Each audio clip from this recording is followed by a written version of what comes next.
وہاں اسی موقع پر جب حضور اکرم صلی اللہ علیہ وآلہ وسلم نے ایک اجتماع کی پیشگوئی فرمائی کہ 72 ایک طرف ہوں گے گویا اور ایک طرف ہوگا، یہ اجماع کی پیشگوئی تھی اصل میں، کیونکہ اس کے بعد اس بیان کے بعد ایک سوال کرنے والے نے سوال کیا کہ یا رسول اللہ یہ تو بڑی فتنے کی بات ہے، کیا بنے گا، ہم کس طرح پہچانیں گے کہ وہ ایک کون ہے؟ بڑا ہی اہم سوال تھا۔ 72 میں سے، بلکہ اب 73 ہونے والے تھے، یہود کے زمانے میں 72 تھے، 73 میں سے ایک سچا اور باقی جھوٹے، یہ فیصلہ دے رہے ہیں امت کے سردار صلی اللہ علیہ وآلہ وسلم، اور حکم یہ ہے کہ سچے کو ماننا ورنہ تم بھی جھوٹے ہو جاؤ گے۔ کتنا مشکل کام۔ اگر دلائل میں گھسیٹتے حضرت صلی اللہ علیہ وآلہ وسلم اور کہتے کہ قرآن کا مطالعہ کرنا، حدیث کا مطالعہ کرنا، یہ دیکھنا وہ دیکھنا، تو اکثر بیچارے لا علم اور کمزور اور جسے پنجابی میں ماتر ساتر کہتے ہیں، یہ بیچارے لوگ ایرا وغیرہ یہ تو مارے جاتے۔ کتنا مشکل سوال ہے، آج بھی کسی عالم سے پوچھیں تو چکر میں پڑ جائے گا،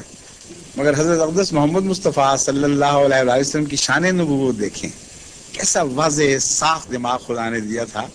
مشکل سے مشکل معاملے کو آسان فرما دیتے تھے۔ آپ نے جواب دیا کہ کون سا مشکل کام ہے، ما انا علیہ و اصحابی، سچے کو پہچاننے کا طریق یہ ہوگا کہ جس حال پر میں ہوں اور میرے صحابہ ہیں، جو سچا فرقہ اس زمانے میں آئے گا اس کا یہی حال ہوگا۔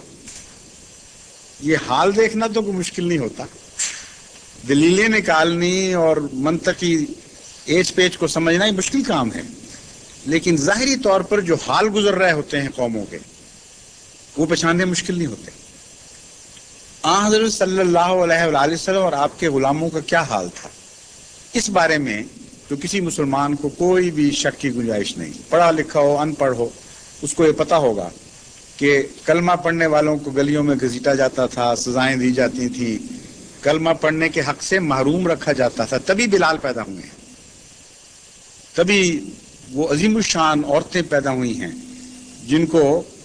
دھوپ میں کھڑا کھڑ کے زریں پہنا کے گرمی میں عذاب دے کے مارا گیا، اور گلیوں میں گھسیٹ گھسیٹ کے کتوں کی طرح ان سے یہ سلوک کیا گیا مسلمانوں سے، اس جرم میں کہ تم کلمہ پڑھتے ہو۔ یہ حال تھا یا نہیں تھا؟ بالکل کھلا کھلا حال تھا۔ مسجدیں بنانے سے روکا گیا، مسجدوں کو گھروں کے اندر جا کے بھی منظم کیا گیا۔ حضرت ابوبکر صدیق نے رضی اللہ تعالیٰ عنہ نے باہر چونکہ اجازت نہیں تھی، اپنے گھر کے سین میں مسجد بنائی،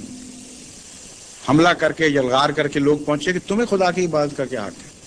تم گندے پلید لوگ، وہاں سے اس مسجد کو مٹا دیا۔ آپ کو حج سے روکا گیا،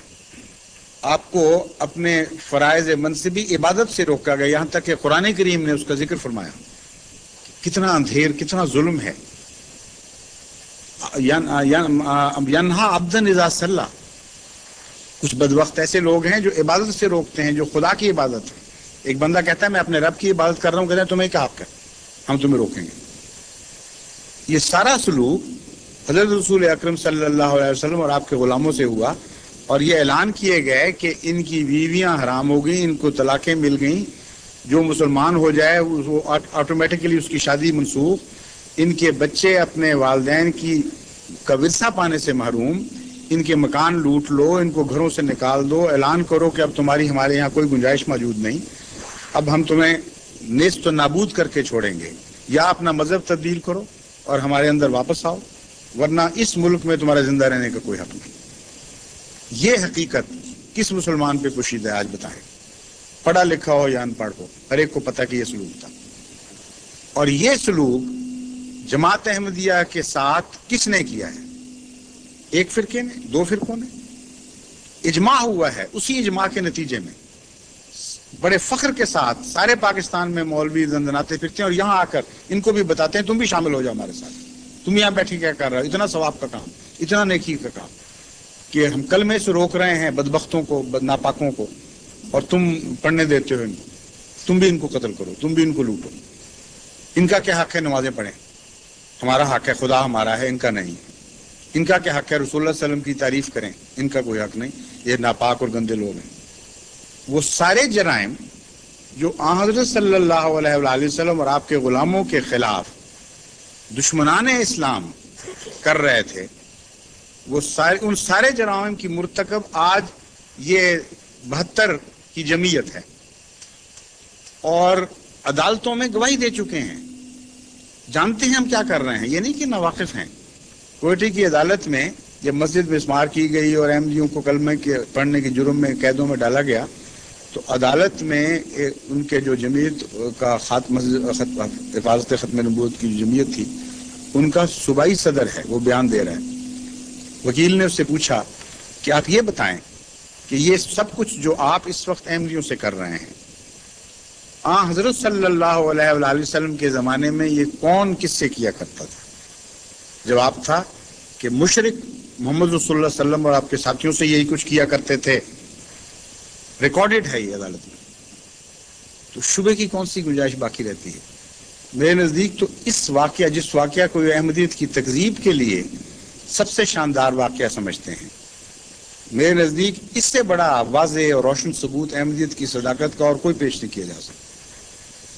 کیونکہ رسول اللہ صلی اللہ علیہ وسلم کی صداقت بھی اس کے ساتھ وابستہ ہو گئی ہے، آپ کی پیشگوئی پوری ہوئی، ہر لحاظ سے پوری ہوئی، ہر پہلو سے پوری ہوئی، اور اس میں اب کسی جھگڑے کی بات نہیں کہ عالم ہے غیر عالم، سب کے سامنے بات کھل گئی ہے۔